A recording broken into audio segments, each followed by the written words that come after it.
She cheated and called me a workhorse, but one moment in court changed everything. The courtroom smelled of old paper, polished wood, and the stale breath of too many people crammed into one space. The walls were lined with books that no one read, their spines stiff and untouched, more for show than function.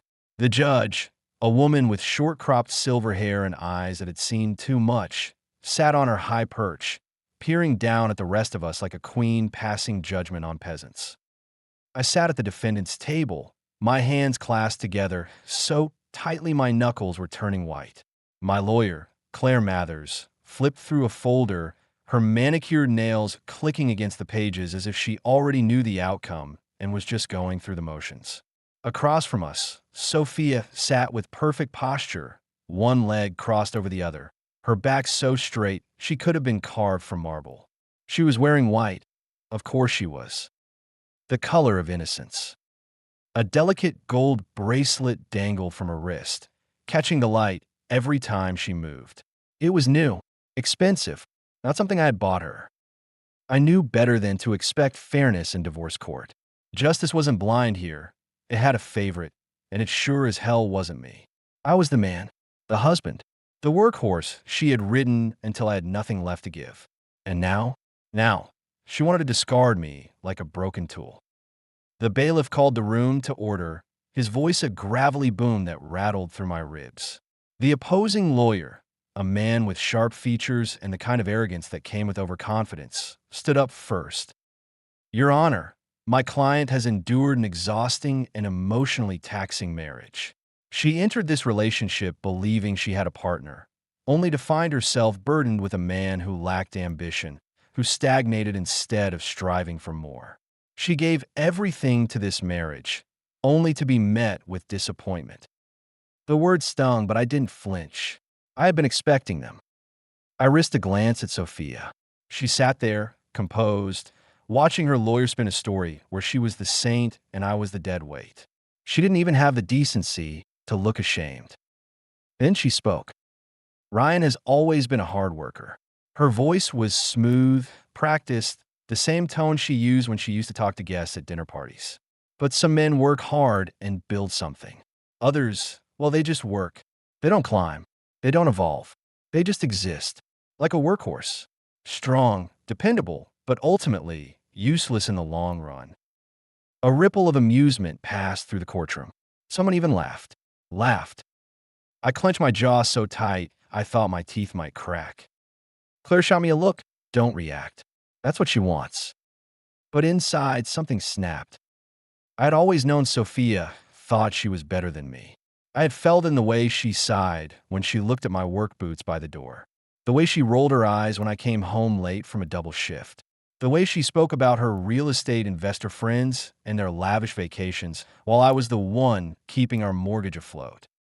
But to hear her say it so casually, like it was some universal truth, like I was beneath her, I let out a slow breath, steadying myself. I could feel the judge's eyes on me, waiting to see if I would crack, if I would be the angry, bitter husband Sophia wanted me to be.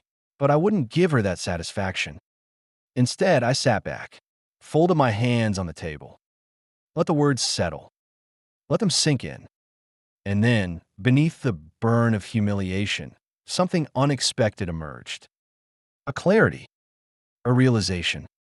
She had just given me exactly what I needed.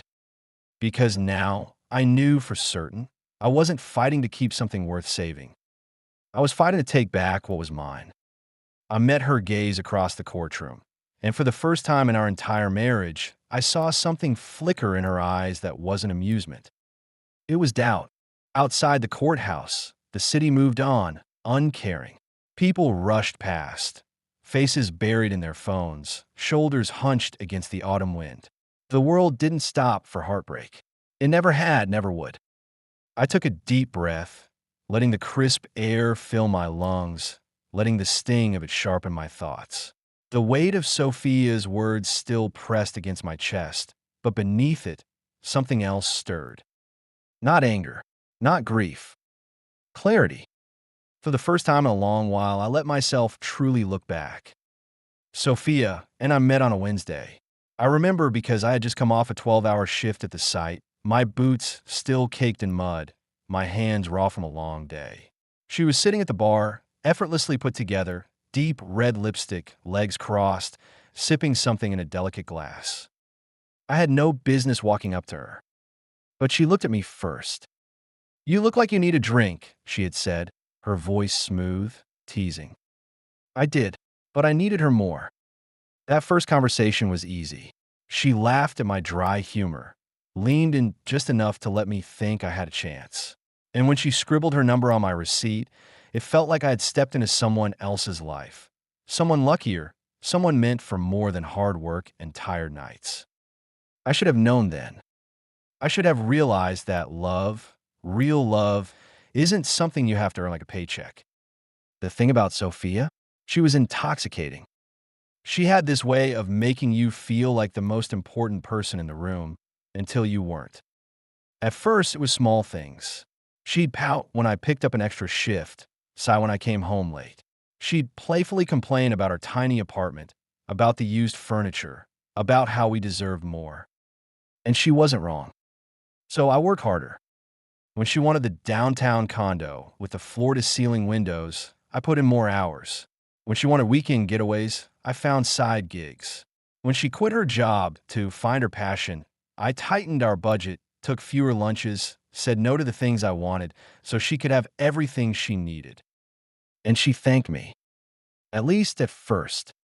But gratitude has an expiration date when someone believes they're entitled to more.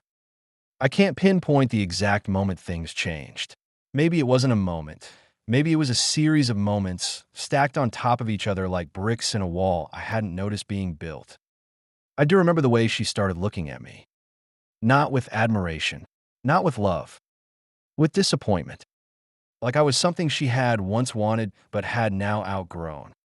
Like I was the old car she had driven through college, reliable, familiar, but embarrassing to be seen with now that she had a better parking spot. I tried. God, did I try. I surprised her with dinners. I asked about her dreams, her goals. I told her she was beautiful, that I was proud of her. But love is not a solo act. You can't hold up both ends of a relationship on your own. And Sophia? She had already started checking out. I see it now, clear as day, but back then I was blind. Or maybe I just refused to see. Our third anniversary. I'd spent months planning it. She had been talking about this one restaurant, some high-end place where the waiters wore suits and the portions were small, but the prices were big. I booked a table. And after dinner, a surprise weekend away at a cabin up north, just the two of us, no distractions. I can still see the way she looked at me when I told her. Not excitement, not joy, just a small, unimpressed nod. "That's it," she had said. 2 words. That's all it took to hollow me out. I had smiled through it. I had told myself she was just tired, that she didn't mean it like that. But deep down, I knew. I knew I was giving her everything. And she thought it still wasn't enough. It didn't take long after that for the truth to unravel. She stopped pretending, stopped hiding the late nights, the vague explanations, the sudden weekend trips with her friends. And then, one night, I found the receipt. A necklace. Elegant, expensive. The kind of thing I would have saved up months to buy for her. But I hadn't bought it. And when I asked her about it, she had laughed. Laughed. "Oh, Ryan, it's just a gift for a friend." A friend. I had nodded, swallowed the bile in my throat. And something inside me, something strong, something important, cracked. It took me longer than it should have, but eventually I did what I should have done a long time ago. I stopped trying. I stopped fighting for someone who had stopped fighting for me. And now, here we were, standing on opposite sides of a courtroom, the final wreckage of our marriage laid out like evidence at a crime scene. I exhaled slowly, my breath misting in the cool air. For so long, I had seen myself through her eyes. The workhorse, the beast of burden, useful only until he wasn't. But I wasn't that man anymore. Not today. Not ever again. I straightened my tie, rolled my shoulders, and stepped back into the courthouse. It was time to rewrite the ending. I should have seen the signs. Hindsight is a cruel teacher, always pointing out what you missed long after it's too late. The late nights with no explanation. The weekend trips with her friends that never included me. The way she'd roll her eyes when I asked how her day was, as if the mere sound of my voice was an inconvenience. But those are just cracks. The real break, the moment I knew, without a doubt, that our marriage was already dead, happened on our third anniversary. I had been planning for months. Our first date had been at this tiny Italian restaurant downtown, a family-run place with candlelit tables and mismatched plates that somehow made it feel more intimate. I remembered the way Sophia's eyes had lit up when she took her first bite of gnocchi, how she laughed when she got a smudge of sauce on her cheek. Back then, she had looked at me like I was the only man in the room. So, for our anniversary, I booked the same place. I even arranged for the chef, an old Italian man who barely spoke English but remembered us, to recreate our first meal. That was just the start. After dinner, I was going to surprise her with a weekend getaway.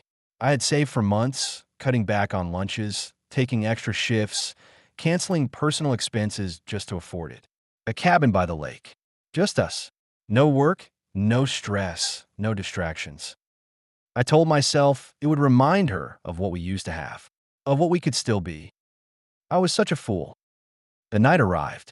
I was waiting at home, dressed in the suit she once said made me look like someone important. I had flowers, a handwritten note, even a small gift, a necklace with a delicate silver pendant, something simple but thoughtful. She walked in an hour late. Not rushing, not apologizing. Just there. Her makeup was fresh, but not for me. Her hair was done, but not for me. There was a scent on her skin, something unfamiliar, something expensive. She barely glanced at the flowers. "What's this?" she asked, like I was presenting her with an inconvenience instead of an anniversary surprise. I swallowed, trying to ignore the gnawing feeling in my gut. Dinner reservations. At Rialto's, where we had our first date. I smiled, waiting for that flicker of nostalgia, that warmth I had been holding onto for years. Instead, she sighed. "Ryan, seriously?" I frowned. "What do you mean?" She shrugged off her coat, tossing it onto the couch like this was any other night. "I'm exhausted. Work was hell. Can't we just stay in?" Work? She hadn't had a job in over a year. I felt something cold crawl up my spine, but I forced a chuckle, hoping, praying that this was just a bad mood. "It's our anniversary, sophomore. Come on, I made plans." She looked at me then, really looked at me. And whatever she saw must have irritated her, because she scoffed. "That's it. 2 words. 2 words, and I felt the air leave my lungs. I had been expecting a reaction, maybe excitement, maybe gratitude, even mild appreciation. But disappointment? That's it. I stared at her, trying to process what she had just said. "I mean, a dinner reservation?" She laughed, shaking her head. "Come on, Ryan. You couldn't come up with something a little more, I don't know, exciting?" Exciting.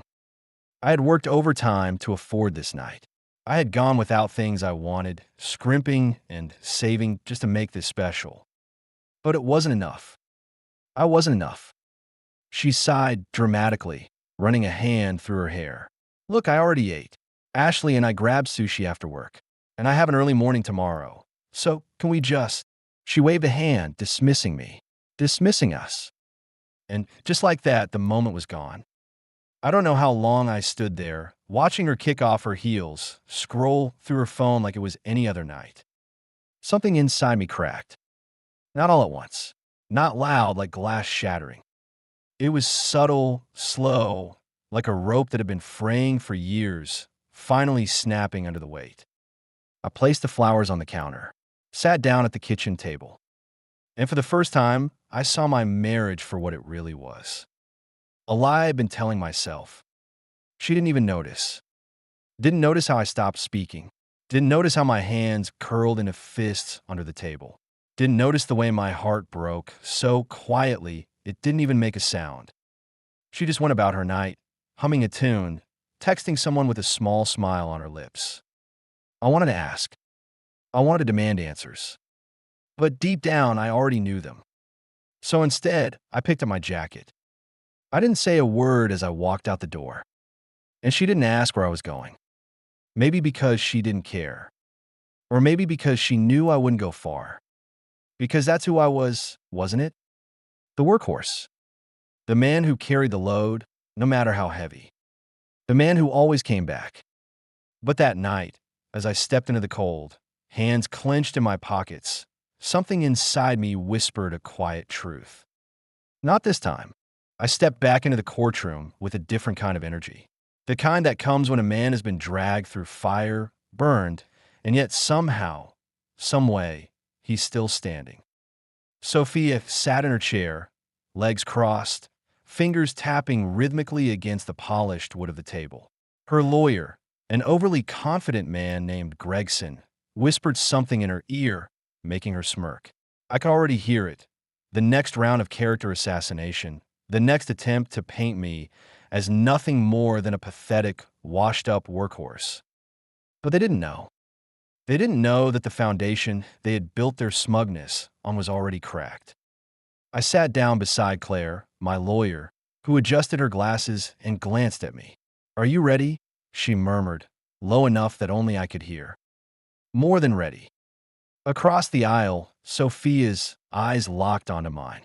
There was something in her gaze, superiority laced with amusement. She thought this was a done deal. She had no idea what was coming. The judge rapped her gavel. "Court is back in session. Proceed." Gregson stood, adjusting his cuffs like he was preparing for a victory speech. "Your Honor, my client has suffered undue financial hardship due to the negligence and lack of ambition displayed by Mr. Ryan Carter. For years, she has shouldered the burden of maintaining their lifestyle, while he," Gregson turned to me, his lips twisting, "contributed the bare minimum." The bare minimum. I stared at him, then at Sophia. I wondered if she could still hear my voice in her head, back when I used to tell her I'd do anything to make her happy. Gregson wasn't finished. Mr. Carter's earnings were never sufficient for the life he promised. My client was forced to dip into her personal savings. Claire shifted beside me, and I could feel it the moment she decided she'd had enough. She stood, cutting Gregson off mid-sentence. "Objection. Misrepresentation of financial records." The judge lifted an eyebrow. "Explain." Claire walked to the center of the courtroom, opening a sleek black folder. "Your Honor, we have documented evidence that not only did Mr. Carter contribute more than his fair share to the marriage, but Mrs. Carter actively siphoned funds from their joint account for personal use. And," she lifted a separate document, "we have proof that the personal savings Mr. Gregson mentioned were, in fact, a separate account created by Mrs. Carter during the marriage, without Mr. Carter's knowledge." A murmur rippled through the courtroom. Sophia's posture stiffened. I allowed myself a slow breath, feeling the weight of years of manipulation start to lift piece by piece. The judge gestured toward the documents. "Let me see those." Claire handed them over with the efficiency of someone who knew she had just fired the first real shot of the battle. As the judge flipped through the pages, Gregson shifted in his chair. Sophia, for the first time that day, looked uncertain. Claire continued, her voice smooth and measured. "We have evidence showing that Mr. Carter worked extensive overtime hours, sometimes pulling 60-hour weeks to ensure that Mrs. Carter could maintain her lifestyle. Meanwhile, Mrs. Carter made multiple large withdrawals, some of which funded vacations and luxury purchases that Mr. Carter was not informed of, nor invited to attend." The words landed like stones in the room, heavy and undeniable. Gregson tried to regain control. "Your Honor, my client had every right to manage her own finances." "Of course," Claire cut in smoothly. "But financial transparency is expected in a marriage, especially when the other party is being accused of not contributing enough." Mrs. Carter claimed financial hardship. The records tell a different story. The judge exhaled through her nose, her fingers steepled. "This is concerning. Mr. Gregson, how do you respond?" Sophia turned to Gregson, her lips pressed into a thin line. He opened his mouth, then closed it again, scanning the papers as if some loophole might magically appear. The silence stretched. Then Claire delivered the final blow. Furthermore, she said, taking a slow step forward, we have evidence that Mrs. Carter was not only financially dishonest, but also personally unfaithful. Sophia's head snapped up. Gregson sputtered. Objection. Overruled, the judge said without hesitation. Continue. Claire handed over another folder, this one thinner but somehow heavier than the rest. We have hotel receipts, phone records, and messages exchanged between Mrs. Carter and an individual named Benjamin Langley. These interactions were not only ongoing throughout the marriage, but continued after the divorce proceedings had begun. If the courtroom had been murmuring before, now it was roaring. Someone in the back actually gasped. Sophia's composure cracked, her face draining of color. She turned to Gregson, eyes wide, like she had just realized she had been playing a game she was no longer winning. Gregson cleared his throat. Your Honor, I'd like to request a recess. Denied. The judge's voice was steel. I believe we've heard enough for today. And just like that, the script had flipped. Sophia, who had strutted into this courtroom thinking she had already won, now sat frozen, her hands clasped too tightly in her lap. For the first time, she looked small. For the first time, she looked cornered. I sat back, exhaling slowly, letting it all sink in. I had walked in here feeling like a man carrying too much weight on his shoulders. I was walking out lighter. Not because I had won yet, but because for the first time in a long time, I wasn't the one being ridden into the ground anymore. The air in the courtroom was thick, humming with the kind of tension that precedes a storm. Sophia sat poised, legs crossed, arms folded, her expression a masterclass in feigned indifference. But I knew her too well. The slight twitch of her jaw, the way her fingers subtly tapped against her wrist. She wasn't as composed as she wanted everyone to believe. Claire, my lawyer, was the complete opposite. She moved with the unshakable confidence of a woman who had just placed a winning hand on the table. She adjusted the sleeves of her blazer, smoothed the papers in front of her, and then, in a voice as cool as steel, said, Your Honor, I'd like to present evidence that directly contradicts the narrative presented by the opposing counsel. The judge, a stern woman with sharp eyes, gestured for her to proceed. Claire turned, picked up the first folder from our table, and walked toward the bench, her heels clicking against the polished floor. She placed the folder down with deliberate care. These are the financial records for the duration of Mr. and Mrs. Carter's marriage. They include bank statements, mortgage payments, utility bills, credit card transactions, and other relevant expenses. You'll find that the majority of these costs, almost entirely, were covered by Mr. Carter. The judge flipped through the documents, her expression unreadable. The opposing lawyer, a sleek, well-groomed man named Eric Langston, frowned slightly, but kept quiet. Claire continued, her voice steady, unwavering. Despite Mrs. Carter's claims that she supported the household, the records show that she contributed very little, if anything at all.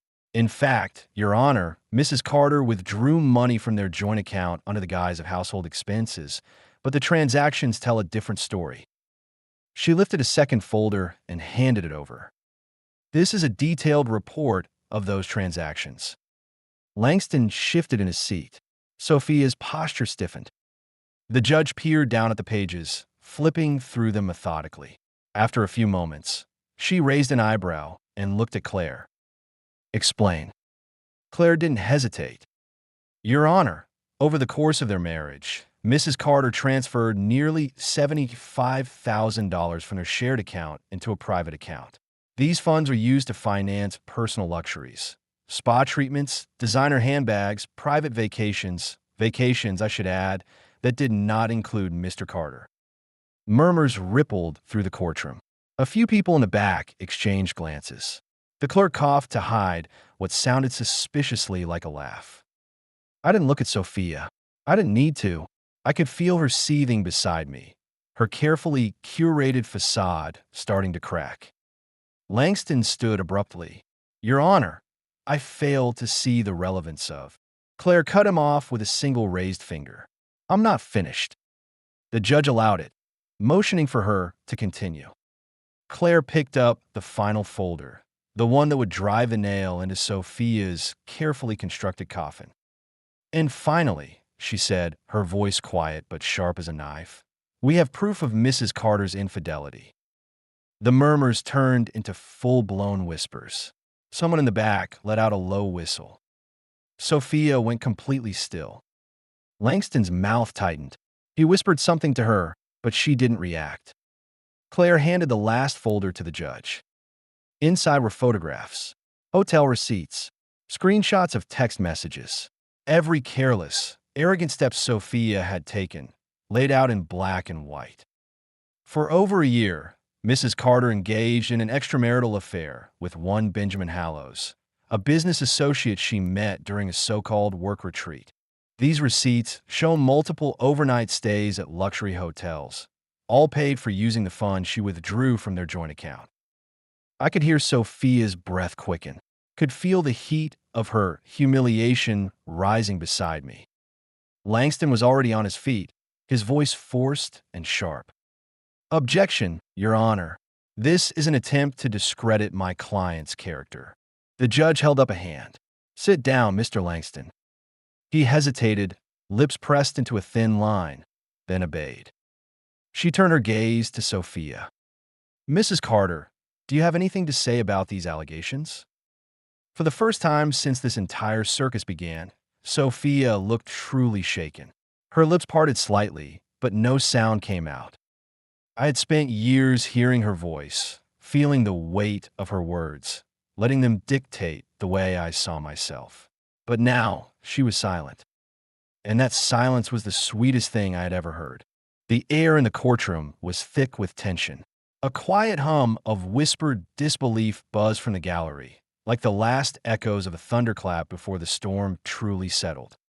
Sophia sat frozen, her face an unreadable mask of forced composure. But I knew her well enough to see the signs, the slight twitch of her fingers against her lap, the rigid set of her shoulders, the way she refused to meet my eyes. She was unraveling. Claire, my lawyer, turned to me. "Ryan, would you like to address the court?" I didn't hesitate. I stood, smoothing the wrinkles from my jacket, steadying my breath. My pulse thrummed against my ribs, a deep, deliberate drumbeat that told me, "This is your moment." I scanned the room slowly, letting the silence stretch just long enough to make them uncomfortable. The judge watched me with keen, measuring eyes. Sophia's lawyer avoided my gaze, clearly realizing they had bet on the wrong horse. Then I spoke. "Sophia called me a workhorse." The words felt heavy in my mouth, yet strangely satisfying. I let them linger in the air, let them settle into the minds of everyone present. And she's not wrong. A flicker of movement from Sophia, her fingers tightening against the armrest of her chair. Good, let her feel it. I worked harder than she'll ever know. Every extra shift, every sleepless night, every sacrifice, I made them all willingly. For her, for us. I exhaled through my nose, steadying myself. The anger, the resentment. It was all still there, coiled deep inside. But I wouldn't let it control me. I let my voice drop lower, more measured. She enjoyed the vacations, the designer bags, the weekend brunches with friends. But what she never considered was who paid for it all. I turned to the judge, locking eyes. It wasn't just money. It was time, energy, effort, things you can't put a price tag on. And yet, I gave them freely, believing that love was something you invested in, that if I just worked hard enough, she'd see me the way I saw her. I let out a small, breathy laugh, not out of amusement, but out of disbelief at my own naivety. But I was wrong. Sophia shifted in her seat. I saw it now, the first real crack in her armor. Her lawyer leaned in slightly, whispering something, but she barely seemed to hear. I wasn't done. Since she enjoys metaphors, let me give her one of my own. I turned towards Sophia now, and for the first time in the entire trial, she actually met my gaze. Yes, I'm a workhorse, but not because I'm weak, not because I lack ambition. It's because I carried the weight, and I never faltered, no matter how heavy it got. The room was dead silent. Then I did something that no one expected. I reached up, shrugging out my jacket, unbuttoned my shirt, one careful button at a time, revealing the truth beneath the polished exterior. The room collectively inhaled. Scars, calluses, the marks of a man who had labored, who had sacrificed, who had given everything to build a life with someone who had only ever taken. This, I said, my voice steady but laced with steel, is what being a workhorse looks like. I held their eyes, one by one, the judge, the opposing lawyer, the spectators. Finally, I looked back at Sophia, and I won't let anyone take away what I built. For the first time, Sophia had nothing to say. No witty retort, no condescending smirk, just silence. And in that moment, I knew I had already won. The courtroom was a different place now. The air had shifted, thick with something unspoken, an unsteady silence that felt like the moment before a storm. No one was laughing anymore. No smug smirks. No veiled jabs. The reality of the situation had settled over the room like dust after an earthquake. Sophia sat across from me, her once impeccable posture now slightly slumped. She wasn't looking at me anymore. Not like before, when her eyes had been filled with condescension and amusement. Now she stared straight ahead, her lips pressed together so tightly they had gone pale. Her lawyer was still scrambling, flipping through papers as if some magic clause would appear to undo the damage. But there was no undoing it. No more smoke and mirrors. The truth had been laid bare for everyone to see. The judge exhaled, slow and deliberate. She removed her reading glasses, folded them neatly, and placed them beside the thick stack of documents before her. The court has reviewed the evidence presented today, she began, her voice level authoritative. And it is clear that Mr. Ryan Carter was the primary financial provider throughout this marriage. Furthermore, the accusations made against him of laziness, of financial dependency, are not only unfounded but demonstrably false. A beat of silence. Then she continued. Additionally, we have indisputable proof of Mrs. Carter's financial misconduct and infidelity, both of which factor heavily into this ruling. Sophia's fingers tightened around the armrest of her chair. Her nails, always manicured, always pristine, dug into the polished wood. The judge glanced at her before delivering the final words. Therefore, this court rules in favor of Mr. Carter. The divorce settlement will reflect the accurate financial contributions of both parties, meaning Mrs. Carter is entitled to nothing beyond what she has personally earned. Furthermore, the court denies her request for spousal support. Silence. Absolute, ringing silence. Then a quiet gasp from someone in the gallery. A whispered murmur. But Sophia? She was frozen. For the first time since this battle had begun, I saw something in her face I had never seen before. Panic. Her lawyer leaned in, whispering furiously in her ear, but she wasn't listening. She was staring straight ahead, blinking rapidly, her breathing uneven. This wasn't the outcome she had planned. She had walked into this courtroom fully expecting to walk away victorious, wealthier, triumphant, untouchable.